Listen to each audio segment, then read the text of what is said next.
All right, so on the back of that, let's speak about the award. Dr. Thebe Ikalafeng, of course, joins us here in studio. Good morning. I saw you a couple of hours ago, and we're back here. Congrats, Thebe. Thank you so much. 15 years in the making. It's an extraordinary feat, and the hope, the pride that was also instilled.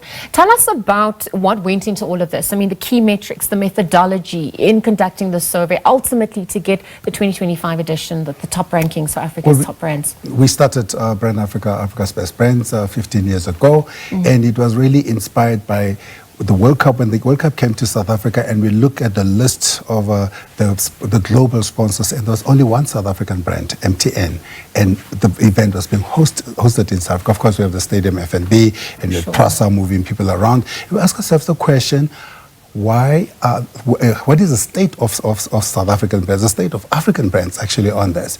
And we embarked on the research-based approach. We said let's put it to the consumers. So the study is really a consumer-led study.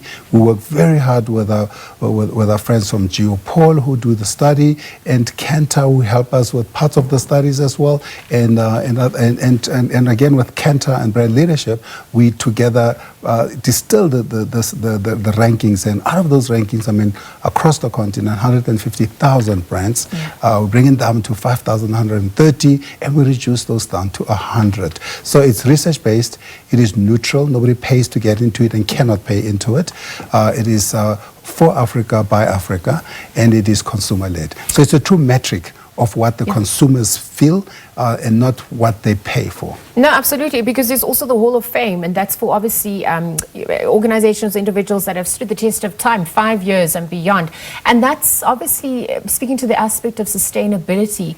The SABC, is also celebrating milestones, well over 75 years of public service and fulfilling its mandate as well. What do you think that recognition also does for the work now, but also what's to come as we navigate this shifting geopolitical landscape and this media landscape at large? There aren't many brands which can claim to have been around for 75 years. Yeah. And there aren't many brands which can claim to reach all the citizens. Yes. And the SABC stands as a beacon of that excellence, a beacon of that stability. I mean, they are truly the mirror of society, but also the channel through which the society we can reach the rest of society. I think, to me, being recognized after all these years and after everything else we hear about brands and the decline of traditional media, to me it just says that people still come back to an SABC and for their trusted news, and that to me speaks well to how this brand is being navigated, how this brand is being championed, and how it's being stewarded. Yeah, absolutely. And I mean, earlier yesterday, you're also speaking about how these brands contribute to economic growth and development. The value chain is affected, and this is part of contributing to our larger economy as well. Tell us about the inputs on the creative front. Tell us about how you quantify brand, the brand image, and what this means then for us globally as well. Let me speak to the first part of it, which I think is so important.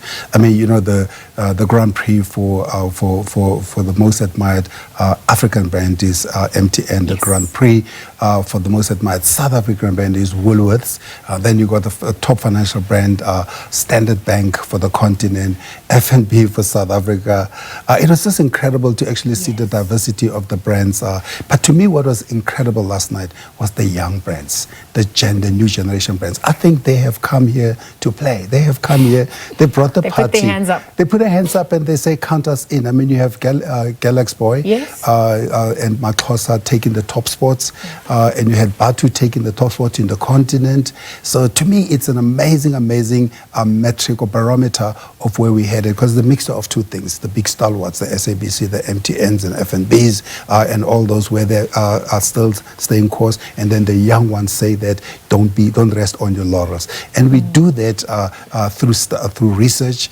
We do research in 31 countries, as you said, and it is truly a consumer-led study, a barometer of what citizens say, not just in South Africa, but across the continent. You wrote in your book as well the importance of being at the helm of telling our own stories and not having the external forces imposing that on us. And so as we have now done this 2025 edition, what is that looking, what's that message looking like for us?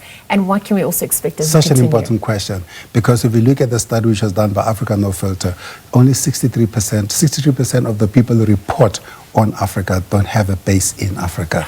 So that tells you that our story has not really been in control. But to me, the most important story that we see is that we remain resilient, as the CEO said yesterday, but we remain entrepreneurial and we remain hopeful. The young brands are saying we're hopeful, we're entrepreneurial. The old brands saying we are resilient and we're here for the long haul. Dr. Thebe, thank you for your time and thank you for your service and for your work as well. Leaving the conversation there, of course, we saw last night SABC emerging as the #1 media brand in South Africa in the Independent Brand Africa study across 31 countries. Dr. Thebe Ikalafeng joining us to really just chat about some of the brands that have made the list for the top 100 brands, of course, and its impact on the continent, in the global picture as well, as it continues to fly the flag high for Africa and its diaspora.